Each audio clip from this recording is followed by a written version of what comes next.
नमस्कार, मैं हूं दीपाली राणा। आप देख रहे हैं योर मनी, आपका पसंदीदा शो पर्सनल फाइनेंस से जुड़ा हुआ, जो आपको सिखाता है निवेश के गुर, बताता है कि आप कैसे बेहतर तरीके से फाइनेंशियल प्लानिंग कर सकते हैं। तो निवेश किया हुआ है या करना चाहते हैं शुरुआत, जानना चाहते हैं क्या होना चाहिए पहला कदम, तो आइए आप योर मनी में आप शामिल हो सकते हैं कई तरीकों से। आप ईमेल भेजिए, व्हाट्सएप पर अपना सवाल भेजिए, सोशल मीडिया प्लेटफॉर्म्स के थ्रू भी आप कनेक्ट कर सकते हैं। mf@moneycontrol.com ये हमारी ईमेल आईडी है। इसके अलावा आप 7045220000 पर अपना सवाल लिखकर हमें भेज सकते हैं। ये हमारा व्हाट्सएप नंबर है। ये शो लाइव भी जा रहा है इस समय, तो आप अपनी क्वेरीज वहां पोस्ट भी कर सकते हैं, साथ ही शो देख भी सकते हैं। #AskAwazYourMoney जरूर लिखिए। तो ये है तरीका इस शो में शामिल होने का। अब आज आपकी सभी क्वेरीज को आंसर करने के लिए वाइस इन्वेस्ट के सीईओ हेमंत रुस्तगी मौजूद हैं। हेमंत जी नमस्कार, स्वागत है आपका।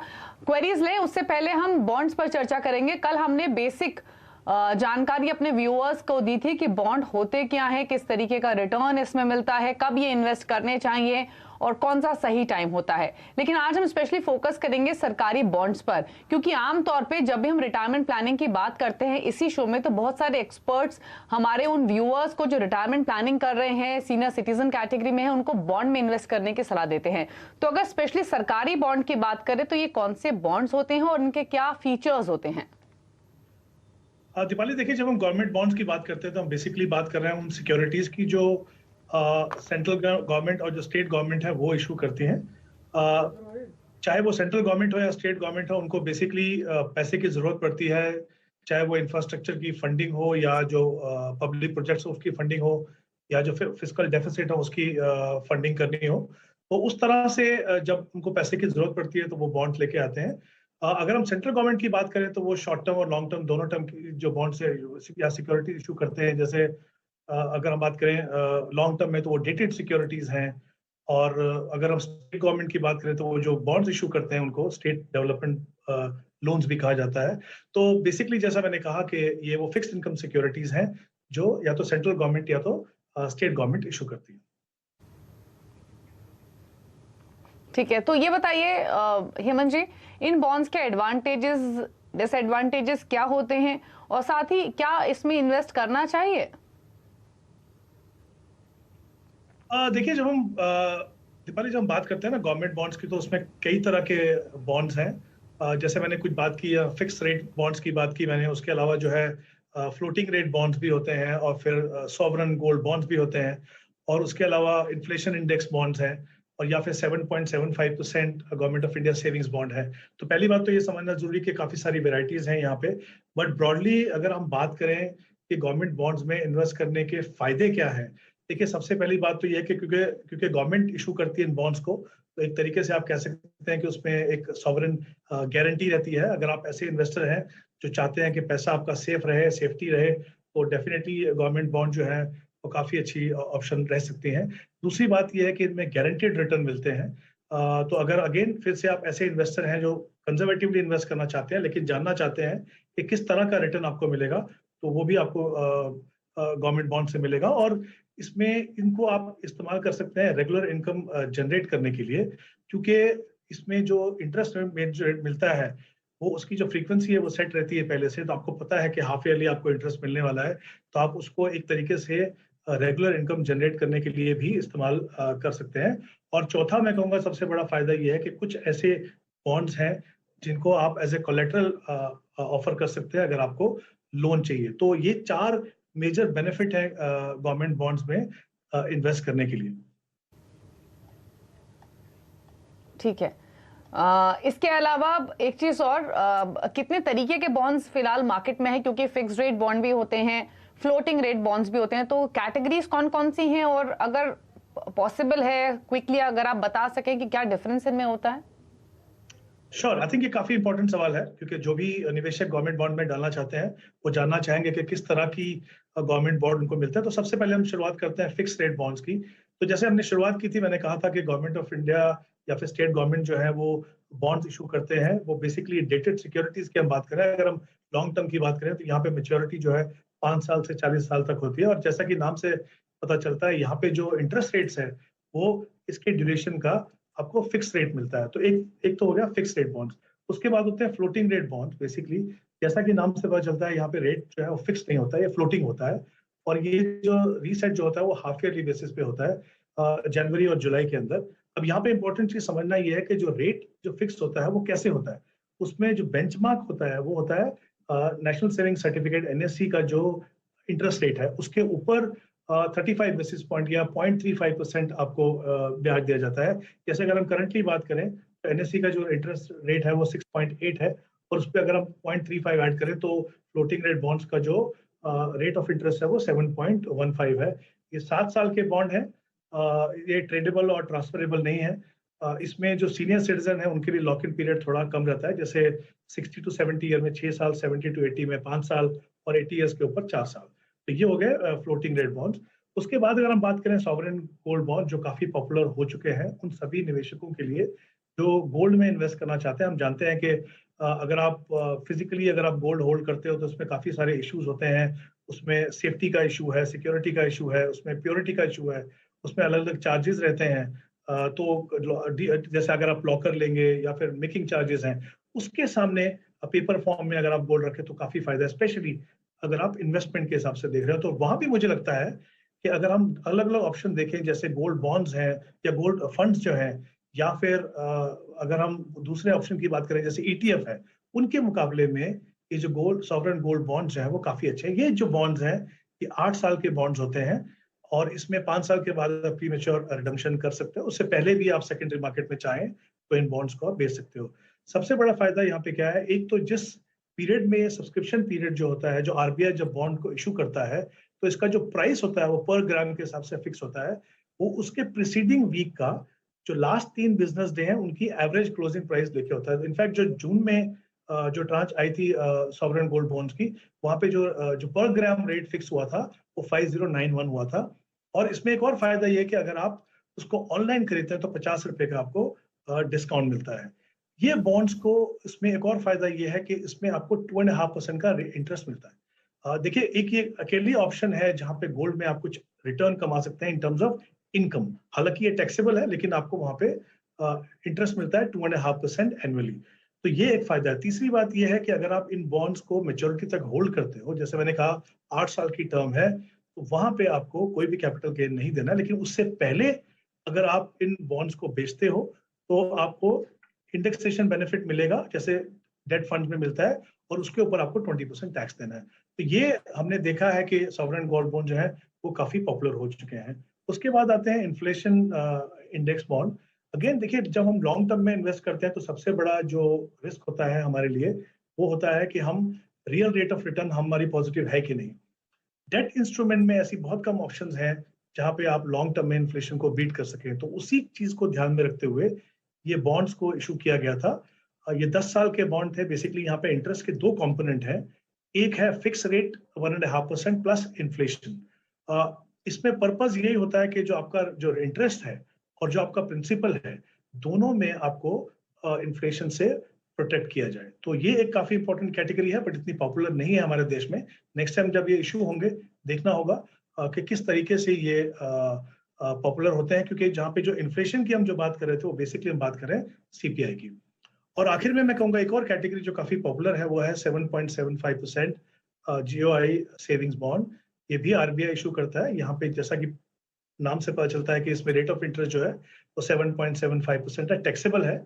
आपके पास 2 ऑप्शन है, या तो आप हाफ ईयरली पे ये इंटरेस्ट ले सकते हो या तो फिर आप क्यूमुलेटिव ले सकते हो। अगेन एक काफी पॉपुलर ऑप्शन है इन बॉन्ड्स को खरीदने की। तो ये ब्रॉडली ये 5 कैटेगरी हैं जो मुझे लगता है कि जो भी निवेशक गवर्नमेंट बॉन्ड में इन्वेस्ट करना चाहते हैं, इनको आप अगर आप डाइवर्सिफाइड पोर्टफोलियो बनाना चाहते हो तो इनको कंसिडर कर सकते हो। ओके, डाइवर्सिफाइड पोर्टफोलियो का हिस्सा ये बॉन्ड्स हो सकते हैं। सरकारी बॉन्ड्स की कैटेगरीज, इनके फायदे नुकसान, इनमें इंटरेस्ट कितना मिलता है, कितनी कमाई होती है, क्या फायदे हैं, सब बातें हेमंत जी ने बताई हैं। अगर अभी भी कुछ आप जानना चाहते हैं, समझना चाहते हैं तो अपनी क्वेरीज हमें भेज सकते हैं। हम आगे शोज में आपके क्वेश्चंस को आंसर करने की पूरी कोशिश करेंगे गवर्नमेंट बॉन्ड से जुड़ी हुई। चलिए बिना देरी के सवालों करते हैं शामिल। अवधेश वर्मा रायपुर से हमारे साथ फोन लाइन पर मौजूद हैं। अवधेश जी, गुड इवनिंग, बताइए अपना सवाल। जी, मैं ये पूछ रहा था कि ये सरकारी बॉन्ड हम लोग खरीद कहाँ से सकते हैं करके। ओके, बताइए, सरकारी बॉन्ड पर भी हम बातचीत कर भी रहे थे। हेमंत जी, कहाँ से ये खरीद सकते हैं? और साथ ही ये भी जानना चाहते हैं, जो डिटेल्स इन्होंने हमें भेजी थी, कि फिक्स डिपॉजिट के मुकाबले कितना रिटर्न मिलता है इन बॉन्ड्स में। देखिए, जहां तक सरकारी बॉन्ड खरीदने की बात है, हमने कुछ जो बॉन्ड्स की बात की, हमने कहा था कि वो शेड्यूल जो जो कुछ बैंक्स हैं, या तो पोस्ट ऑफिस है, या तो स्टॉक होल्डिंग कॉर्पोरेशन, अलग अलग बॉन्ड्स हैं। बट अगर हम डेटेड सिक्योरिटीज की अगर हम बात कर रहे हैं स्पेसिफिकली यहाँ पे, तो उनको आप ब्रोकरेज फर्म, बैंक्स, या तो जो बॉन्ड डीलर्स हैं वहां से खरीद सकते हैं, या जो आरबीआई का जो रिटेल ट्रेडिंग जो पोर्टल है, वहां से भी आप जाके इन बॉन्ड्स को आप खरीद सकते हो। जहां तक इन्होंने कहा कि इनको अगर मैं कंपेयर करूं फिक्स डिपॉजिट से, देखिए हमने कुछ बॉन्ड्स की बात की 7.75%, या हमने फ्लोटिंग रेट की बात की 7.15%। तो जाहिर सी बात है, हम देख सकते हैं कि वहां पे जो रेट ऑफ इंटरेस्ट है, अभी जो रिटर्न जो मिल रहा है वो फिक्स डिपॉजिट से बेटर मिल रहा है। लेकिन कुछ इश्यूज हैं, जब आप इनमें इन्वेस्ट करते हो तो ये आपको मिलता है जब तक आप मेच्योरिटी तक होल्ड करते हो। अगर आपको बीच में एग्जिट करना है तो कहीं ना कहीं जो इंटरेस्ट रेट की मूवमेंट है, उसका असर आप क्या प्राइस लेंगे उसके ऊपर होगा। और अगर एक दो चीजें और है, जब हम गवर्नमेंट बॉन्ड्स की अगर हम बात करते हैं तो वहां पे लिक्विडिटी का एक इशू हो सकता है। तो इन चीजों का आप ध्यान रखिए इन्वेस्ट करने से पहले। But definitely as of now इनमें पोटेंशियल है कि आपको वो फिक्स डिपॉजिट से ज्यादा रिटर्न दे सके। ओके, चलिए तो अगले कॉलर की ओर अब रुक कर लेते हैं। अवधेश जी को आंसर मिला है। गणेश कुमार है हमारे साथ दिल्ली से। गणेश जी नमस्कार, बताइए क्या सवाल है आपका? ये मैडम अपनी को जैसे 20 साल के लिए इन्वेस्ट करना है, 20,000 पर मंथ। ओके, तो अभी तक आपके पास कोई म्यूचुअल फंड पोर्टफोलियो नहीं है, शुरुआत करना चाहते हैं? हाँ हाँ।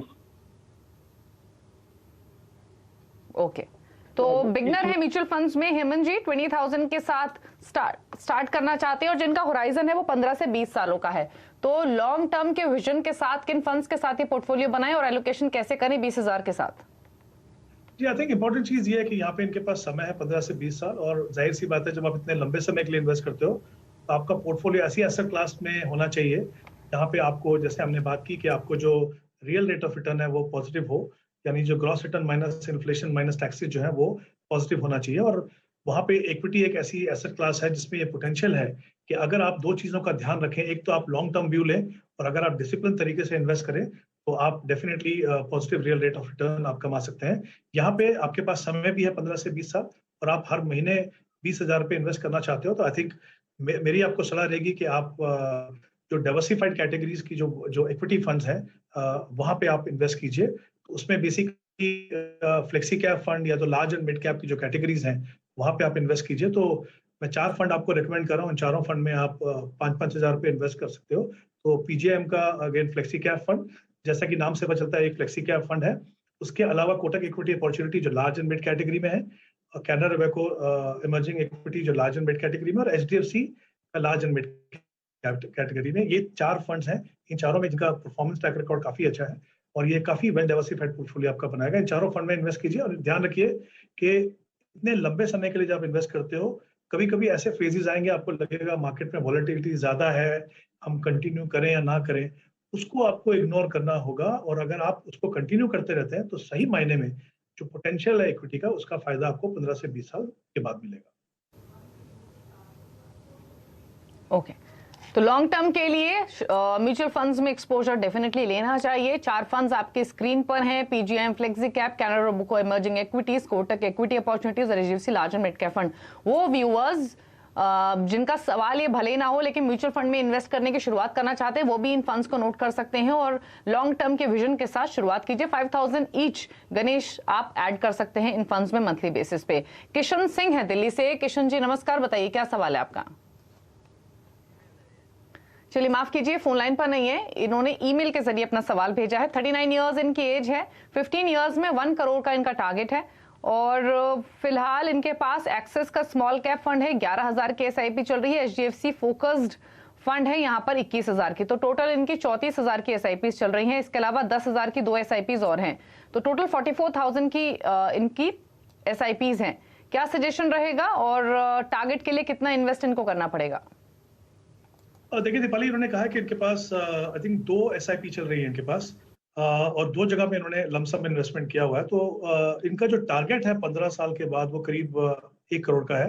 तो वहां तक पहुंचने के लिए अगर हम मान के चले कि इक्विटी फंड में इन्वेस्ट करें और एनुअलाइज रिटर्न अगर हम एज्यूम करके चलें कि इनको 12% मिलेगा, तो करीब करीब इनको 20,000 रुपए की और टोटल इन्वेस्टमेंट करनी होगी। इनकी जो SIP की जो इन्वेस्टमेंट है वो करीब 10,000 है, तो जाहिर सी बात है कि इनको अपनी इन्वेस्टमेंट को 10,000 रुपीज से बढ़ाना होगा। दोनों फंड जो इनके पास है वो दोनों अच्छे फंड हैं, उनमें तो बने रह सकते हैं। उसके अलावा 2 फंड की, जैसे हमने अभी बात की, PGIM फ्लेक्सी कैप और कोटक इक्विटी अपॉर्चुनिटी, वो 2 फंड्स को अपने पोर्टफोलियो में शामिल कीजिए। और जो एग्जिस्टिंग जो लमसम पैसा है, जैसे एक जगह तो I think axis small cap में तो उनका ऑलरेडी SIP चल रहा है, तो वो तो बिल्कुल ठीक है। उनके पास एक अलग से एक फंड है, शायद HDFC फोकस फंड, जिसमें थोड़ा सा अमाउंट है। मुझे लगता नहीं कि एक उतने अमाउंट के लिए आप उस फंड को रखें, तो किसी भी एग्जिस्टिंग फंड में आप उस पैसे को इन्वेस्ट कर दीजिए, तो आप अपना लक्ष्य, अगर ये प्रोसेस को कंटिन्यू करते हैं 15 साल तक, डेफिनेटली अचीव कर पाएंगे। अगला सवाल जो है वो हमें ईमेल के थ्रू मिला है और ये सवाल हमें भेजा है संजय रावत ने देहरादून से। 33 इयर्स इनकी एज है, मंथली इनकम है 90,000। 10 इयर्स में बच्चे की एजुकेशन के लिए 50 लाख इनको चाहिए और 27 इयर्स में रिटायरमेंट के वक्त 2 करोड़। तो समय तो है इनके पास, लेकिन पिछले 1 साल से 1.5 साल इनफैक्ट कह सकते हैं, क्योंकि जनवरी 2021 में इन्होंने स्टार्ट किया था। इनके पास जो म्यूचुअल फंड्स है उसमें SBI blue chip, Parag Parikh flexi cap, HDFC small cap, L&T emerging businesses और एक्सिस ESG इक्विटी फंड है। यहाँ इनकी ऑलमोस्ट मान के चलिए 10,000 की SIPs चल रही है। लमसम इन्वेस्टमेंट कुछ की हुई है इन्होंने, 1 लाख L&T मिड कैप में, ICICI बैलेंस में 51,000, HDFC गोल्ड फंड में 1 लाख और पराग पारिक कंजर्वेटिव हाइब्रिड फंड में 2 लाख। तो इनका मौजूदा पोर्टफोलियो कैसा है हेमंत जी, प्लस इनके लक्ष्य को लेकर आपके सजेशंस क्या हैं? देखिए, अगर हम इनके टारगेट की बात करें तो जैसा आपने कहा, इनके 2 टारगेट है। एक, बच्चे की एजुकेशन के लिए पैसा चाहिए इनको, अपने रिटायरमेंट के लिए चाहिए। तो अगर हम क्योंकि लंबा समय है दोनों में, अगर हम 12% का एनुअलाइज रिटर्न मान के चलें और ये एज्यूम करें कि वो जो पोर्टफोलियो है वो इक्विटी में रहेगा, तो इनकी जो एजुकेशन के लिए जो पैसा चाहिए उनको करीब 20,000 रुपये इन्वेस्ट करने होंगे और इनकी खुद की रिटायरमेंट के लिए करीब करीब उनको 9,000 रुपये इन्वेस्ट करने होंगे। कुल मिला के इनको 29,000 रुपीज इन्वेस्ट करने हैं। इनकी जो करंट इन्वेस्टमेंट है वो करीब 10,000 है। अब इनके पास जो इन्वेस्टमेंट है वो करीब 4.5 लाख की जो लमसम इन्वेस्टमेंट है, उसको अगर हम ये मान के चले कि वो बच्चे की एजुकेशन के लिए अलाइन करते हैं, तो वो करीब बढ़ के 14 लाख हो जाएगा। तो उसमें से इसका मतलब ये है कि उनका जो टारगेट है एजुकेशन के लिए वो 50 से 36 हो जाएगा, जो उनको SIP से अचीव करना होगा।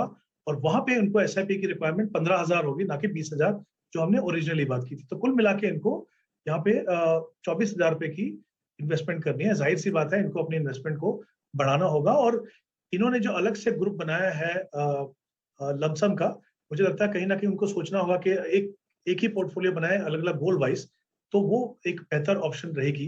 2 चेंजेस इनको अगर ये पोर्टफोलियो में करें तो मुझे लगता है अच्छा है। एक तो इन्होंने HDFC गोल्ड में जो पैसा इन्वेस्ट किया हुआ है, इन लक्ष्यों के लिए मुझे लगता नहीं कि गोल्ड फंड एक सही ऑप्शन रहेगी। तो मैं चाहूंगा कि वो पैसा जो है अगर वो HDFC के लार्ज और मिड कैप फंड में लगाएं तो वो मुझे लगता है एक बेहतर ऑप्शन होगी। दूसरा, इन्होंने जो पैसा लगाया है एक्सिस ESG में, अगेन वो थीमेटिक फंड है, मुझे नहीं लगता कि वो इनके पोर्टफोलियो के लिए वो सूटेबल होगा। वो पैसा अगर वो एक्सिस फोकस में लगाएं तो मुझे लगता है वो उसमें ज्यादा पोटेंशियल रहेगा और उनके पोर्टफोलियो के लिए ज्यादा सूटेबल रहेगा। तो ये कुछ चेंजेस इनको करने हैं और जैसा मैंने कहा कि आपको लक्ष्य पूरा करने के लिए इन्वेस्टमेंट अमाउंट को बढ़ाना होगा। ठीक है, तो इन्वेस्टमेंट अमाउंट बढ़ाना पड़ेगा। धीरे धीरे अपनी इन्वेस्टमेंट्स को बढ़ाते रहिए, जैसे जैसे आपकी पॉकेट अलाउ करे, आपकी इनकम इंक्रीज करे। थोड़े चेंजेस पोर्टफोलियो में सजेस्ट किए गए हैं जो आपने नोट कर लिए होंगे। मनिंदर सिंधु ने एक ईमेल के जरिए सवाल भेजा है दिल्ली से। 35 साल इनकी उम्र है, मंथली इनकम है 60,000, टारगेट है 20 लाख का 10 साल में बच्चे की पढ़ाई के लिए और 25 साल में रिटायरमेंट के वक्त 50 लाख। फिलहाल इनके पास ICICI Pru tech, Parag Parikh flexi cap, Axis small cap, Axis mid cap, Canara Robeco equity tax saver, Nippon India pharma, ICICI Pru blue chip. तो इन्वेस्टमेंट अमाउंट उतना ज्यादा नहीं है, फंड्स की लिस्ट काफी लंबी है। 500 रुपए से लेकर 2,000 की इनकी SIPs चल रही हैं। तो बताइए इनका पोर्टफोलियो कैसा है और क्या सजेशन होंगे आपके? आई थिंक अगर हम इनके इंडिविजुअल टारगेट्स को देखें, किस तरह की इनको इन्वेस्टमेंट करनी होगी, तो हम बात कर रहे हैं एजुकेशन और रिटायरमेंट की 2 इंपॉर्टेंट गोल्स हैं यहाँ पे, दोनों के लंबा समय है। जो एजुकेशन के लिए जो गोल है उसको अचीव करने के लिए उनको करीब 9,000 रुपये इन्वेस्ट करने होंगे और जो उनकी रिटायरमेंट है, क्योंकि बहुत लंबा समय है वहाँ पे, उनको करीब 3,000 रुपये इन्वेस्ट करने होंगे। तो कुल मिला के उनकी जो इन्वेस्टमेंट होनी चाहिए वो 12,000 होनी चाहिए। अभी जो उनकी करंट इन्वेस्टमेंट है वो 10,000 है, तो कहीं ना कहीं थोड़ा सा इन्वेस्टमेंट अमाउंट उनको बढ़ाना होगा। पोर्टफोलियो, जैसा आपने बिल्कुल सही कहा, equity as an asset class सही चुनी है, लेकिन फंड थोड़े ज्यादा है। दूसरी बात, जिस तरह के जो फंड्स हैं, मुझे नहीं लगता वो एक छोटे इन्वेस्टर जो एक छोटी छोटी रकम से एक बड़ा कॉर्पस बनाना चाहते हैं, उस तरह के एग्रेसिव फंड उनके पोर्टफोलियो में होने चाहिए। इनके पास एक टेक फंड है, एक फार्मा फंड है, तो मुझे नहीं लगता कि वो दोनों इनके लिए सूटेबल है। उसके सामने वो एग्जिट करें वहां से, क्योंकि उनकी मॉनिटरिंग अलग है, उसका रिस्क प्रोफाइल अलग है।